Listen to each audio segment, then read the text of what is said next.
From the Ticats Audio Network, this is Ticats Today with Brayden Neville. Hello and welcome to another episode of Ticats Today for this Tuesday, October 17th, 2023. The Ticats continuing their bye week, and joining me on today's show is assistant coach and defensive coordinator for the Hamilton Tiger Cats, Coach Mark Washington. Coach, how's your bye week going so far? Yeah, well, we're early in the bye week, and I'm enjoying it with my family. Had a time to get away for a little bit and spend some time with our family and watch my son play his game on Saturday. So I was excited about that. And so, yeah, we're having a good time this week, and I'm actually working on some things right now, getting ready for our next opponent. This Ticats defense has been really good, as it normally is over the years, but this seems like the second half of the season we've really seen the emergence of a lot of guys. And the first player I really want to talk about is Stavros Katsantonis. It seems like he's been that big impact player. What have you seen from him and his growth so far this season? Well, what I've seen is true development. He's developing not only as a player, but as a leader. All of these things, as a man, all of these things are characteristics that are already in him. But now he's just having the opportunity now to develop him over time. And it's a testament to his hard work. I mean, what people don't see is they just see these big plays, these exciting plays, but they don't see him in the weight room at 5:30, at 6 o'clock in the morning working, him catching balls, him watching film. I mean, he's there from, sun up to sundown. People don't see that type of commitment to this process. And I think he's starting to reap the fruit from it. And he's a guy that he was in that waiting room, as you like to call it. But has he always been that hardworking guy, that guy who's there in the gym early in the morning? He's been like that through the entire process, even when he wasn't starting on that secondary? Yeah, that's been, I think that's one of the reasons why he's had this type of success, is because the work ethic has always been in them. He's always had this drive to be the best and to try make an impact for our football team. And I just think that's a part of who he is. That's a part of his character. So, now that, people are starting to see, so I guess the benefits from this hard work and dedication, but that's who he is. And that's why we're excited. When we were in the draft process a couple of years ago, that's one of the things that people talked about was his commitment and the things that he would do to try to get better.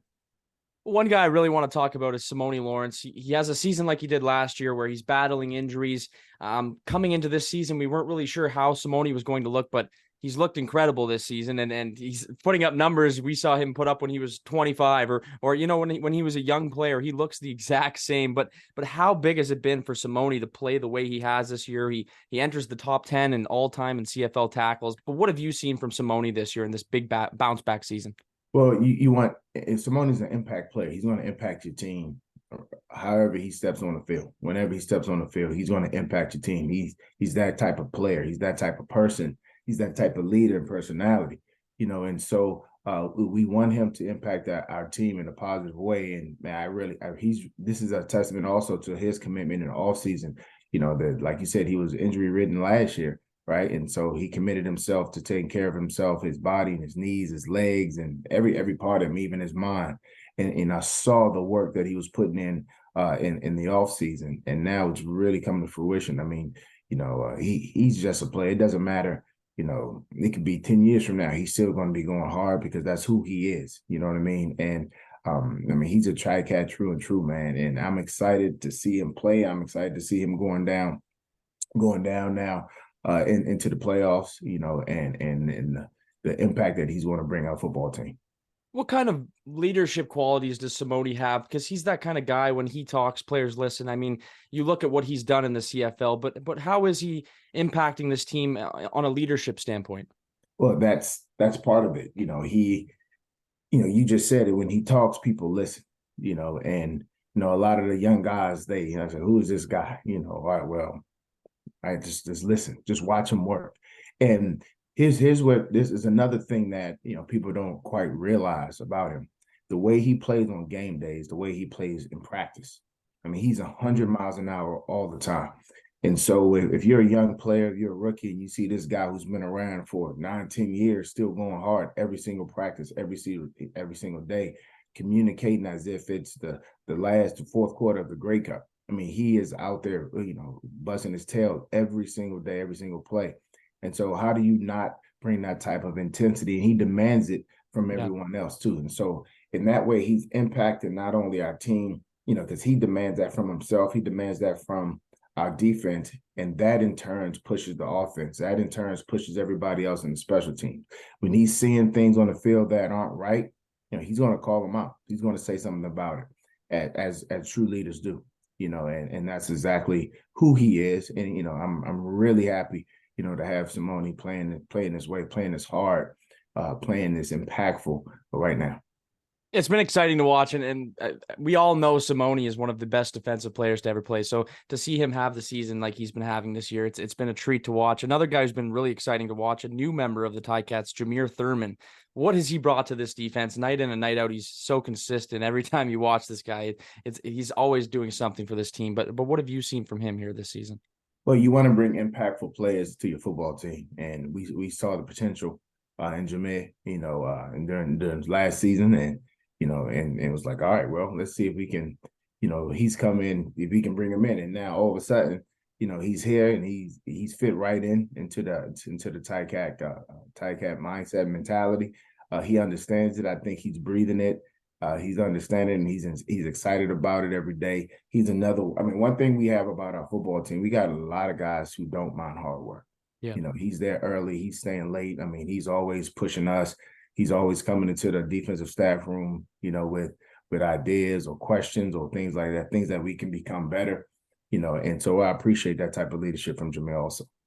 There's a couple of guys who have really emerged lately in the last couple of weeks, but Sunderland, he's stepped into that secondary and he's looked like he's been there all season. But what have you seen from him? He's an incredibly talented player with a lot of potential. And, this is a testament also to his work ethic. I mean, he's been in the waiting room like a lot of guys, just waiting for that opportunity.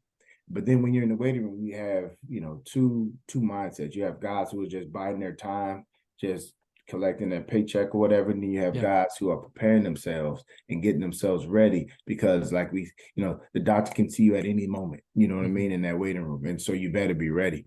And I guess he's chosen the latter, for him to be ready for that opportunity. And so when we called upon him, he stepped in, he's locked in, and he's been preparing himself. And, we're starting to see, there's some benefit from that.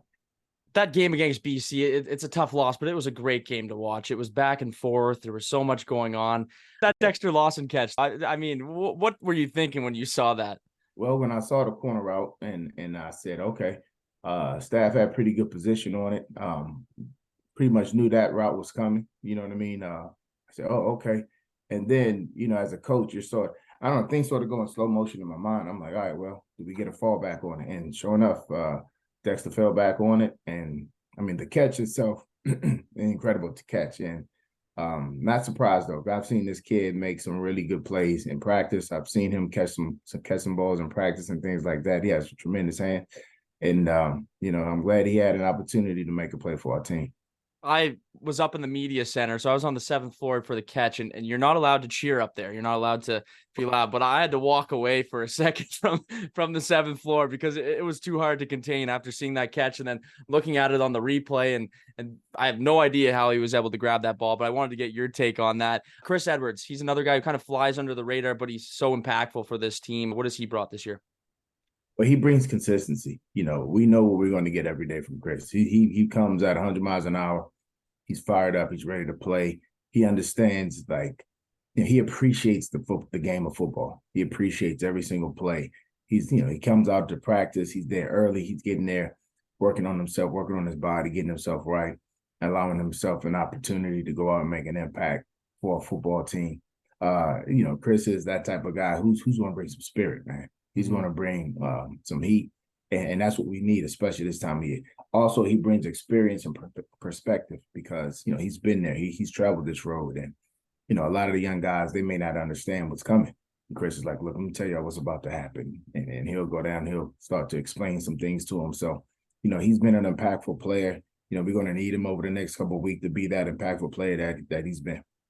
You're going to be playing Montreal 2 weeks in a row. the final game of the season, which I'm assuming we might not see as many starters as we would have, say, if this game was for home field. But what do you need to keep in mind against this Montreal offense, and how do you beat this team?